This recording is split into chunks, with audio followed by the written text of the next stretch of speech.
ஜெய் ஸ்ரீராம். என் அன்பு உறவுகள் அனைவருக்கும் வணக்கம்.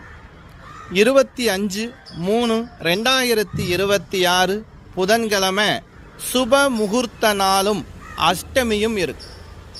ரொம்ப அன்பு உறவுகள் கேட்டது என்னன்னா, அஷ்டமி இருக்கையா சுபகாரியம் செய்யலாமான்னு கேட்டார். சுபகாரியம் செய்ய உகந்த நாள். ஏன்னா அஷ்டமி நமக்கு மாலை 5:11 தான் ஆரம்பிக்கும். இன்றைய நாள் நட்சத்திரம் மிருகசீரிஷ நட்சத்திரம். செவ்வாய் பகவானுடைய நட்சத்திரத்திலே சந்திர பகவான் பிரவேசிக்கக்கூடிய அற்புதமான நாள்.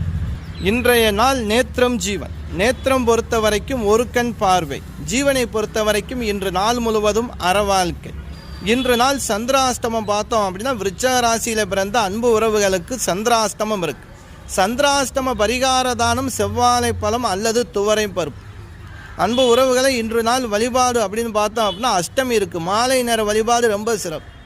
பைரவர் ஆலயம் சென்று, இல்லை ஆலயத்தில் பைரவருடைய சன்னதி இருந்தாலும் சரி, பைரவருக்கு 8 தீபம் நல்லெண்ணெய் விளக்கு ஏற்றி செவ்வரளி பூசாற்றி உங்கள் பேரில் அர்ச்சனை பண்ணு.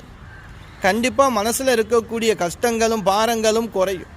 மிகப்பெரிய தடைகள் விலகும். பைரவருடைய துணையும் அருளும் நமக்கு இருந்தால் போதும். இந்த கலியுகத்தில் எந்த பிரச்சனை வந்தாலும் கண்கண்ட தெய்வமாக கூப்பிட்ட குரலுக்கு ஓடி வரக்கூடிய தெய்வம் காவல் தெய்வமாக இருக்கக்கூடிய பைரவர். பைரவர் வழிபாடு தவற விடாதீங்க. பசியோடு இருப்பவர்களுக்கு அன்னதானம் கொடுங்க. நவக்கிரகத்தில் இருக்கக்கூடிய புத பகவானுக்கு 2 நல்லெண்ணெய் தீபம் விளக்கேற்று, முடிஞ்சால் பச்சை பயிர் தானியம் வைத்து உங்கள் பேரில் அர்ச்சனை பண்ணிக்கிறீங்க. அன்பு உறவுகளை, நம்மக்கிட்ட ஜாதகம் திருமண பொருத்தம் பார்க்கணும். ஸ்கிரீனில் மேலே கொடுக்கப்பட்ட நம்பர் தான் வாட்ஸ்அப் நம்பர்.